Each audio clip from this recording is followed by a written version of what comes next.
Hey guys, welcome to my YouTube channel. आज की story है अब बस और नहीं, emotional story of husband and wife. दर्शाती है कि कैसे एक पत्नी अपने पति को अपनी अहमियत समझाती है। जिस गांव से वो ताल्लुक रखती थी वहां इतना खुला माहौल नहीं था। औरतों को कुछ भी करने की आजादी नहीं थी। अनु ने जब ऐसा कहा तो सब भौचक्के होकर उसकी तरफ देख रहे थे और वो इसको लिए बिल्कुल बेपरवाह खड़ी थी। अनु और उसका परिवार दिल्ली जैसी जगह पर रहता था जहां हर कोई अपने रोजमर्रा के काम में इस तरह व्यस्त था कि किसी को किसी से कोई फर्क नहीं पड़ता था।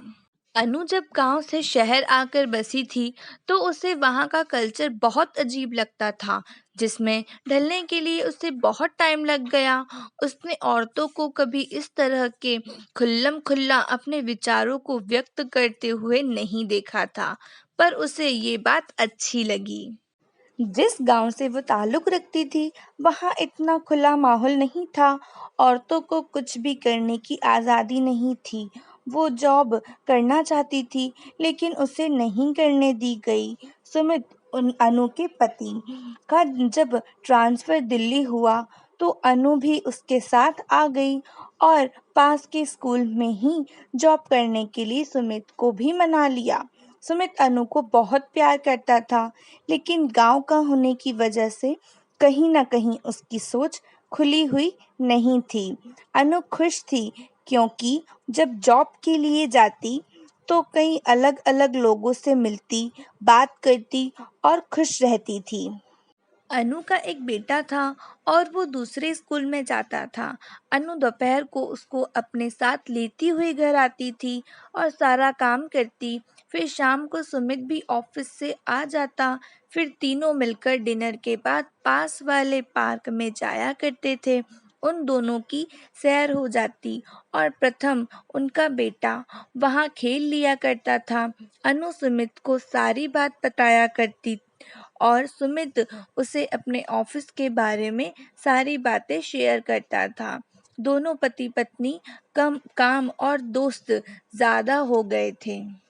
एक दिन गांव से अनु की सास आई जो उनके पास कुछ टाइम रहने के लिए आई थी। जब उन्होंने वहां का कल्चर देखा तो चीजें उनके सहन के बाहर हो गई। 2-3 दिन तो उन्होंने खुद पर बहुत नियंत्रण रखा, लेकिन तीसरे दिन ही उनसे खुद पर काबू ना रखा गया और सुमित से बात करने की सोची। उन्होंने सुमित से कहा कि तू अच्छी खासी नौकरी कर रहा है, तुझे क्या ज़रूरत है अपनी पत्नी से काम करवाने की, और वैसे भी मैं घर पर पड़ी बोर हो जाती हूँ, तो तू उसकी नौकरी छुड़वा दे। सुमित को कुछ समझ नहीं आया तो वो सोचता हूँ बोलकर ऑफिस चला गया। अनु ने ये सारी बातें सुन ली थी तो उस दिन से उसने माजी की हरकतों पर नजर रखनी शुरू कर दी थी। एक दिन उसको स्कूल में देर हो रही थी तो उसने सुनीता उसकी सहेली को बोला कि प्रथम को स्कूल से लेकर घर छोड़ देना, वहां माजी होंगी। सुनीता ने जब प्रथम को घर छोड़ा तो उसके 1 घंटे बाद जब अनु वापस आई तो उसने सुना माजी प्रथम को कह रही थी कि तू अपनी मम्मी को बोल वो अपनी जॉब छोड़ दे, तो तू जब आया करेगा तो तुझे मम्मी घर पर ही मिलेगी और खाना भी एकदम गरम मिलेगा।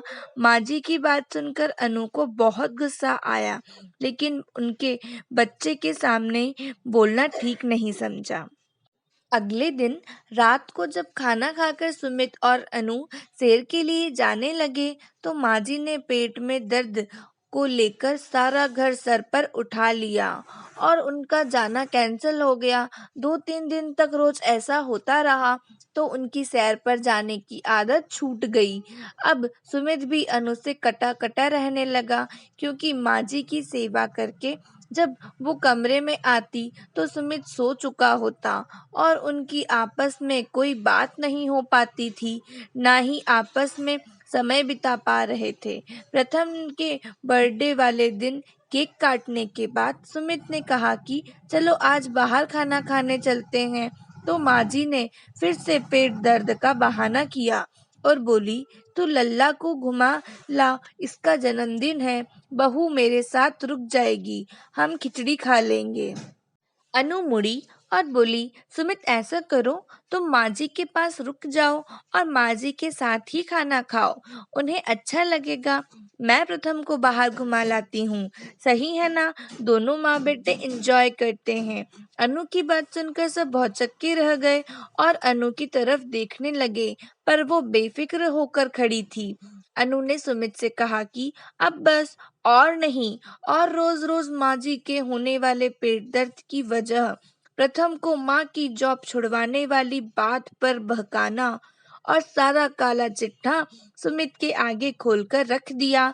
सुमित माँ के बर्ताव से हैरान था। उसने माँ से पूछा कि ये सब सच है? तो माँ बोली, क्या जरूरत है इसको नौकरी करने की? तू अच्छा खासा कमा तो रहा है ना, तेरे से घर के काम में मदद लेती है। अगर घर पर रहेगी तो खुद काम करेगी ना। सुमित ने जवाब दिया कि बस करो माँ, ये मेरी मर्जी से नौकरी करती है और इसकी तनख्वाह से हमारे घर में मदद होती है, तो अगर मैं इसकी मदद करूं तो उसमें क्या हर्ज है? दूसरी बात, अगर आप घर पर बोर हो जाती हो तो सत्संग में जाओ, प्रथम का ख्याल रखो, लेकिन उसे गलत बातें मत सिखाओ। माँ को अब समझ आ चुका था कि चुप रहने में ही भलाई है। अनु सुमित को चुपचाप देख रही थी और मन ही मन उसका धन्यवाद कर रही थी। कैसी लगी आपको emotional story of husband and wife? अगर स्टोरी अच्छी लगी हो तो चैनल को सब्सक्राइब करें और वीडियो को लाइक करना बिल्कुल मत भूलें। मिलते हैं अगली स्टोरी में। Thanks for watching.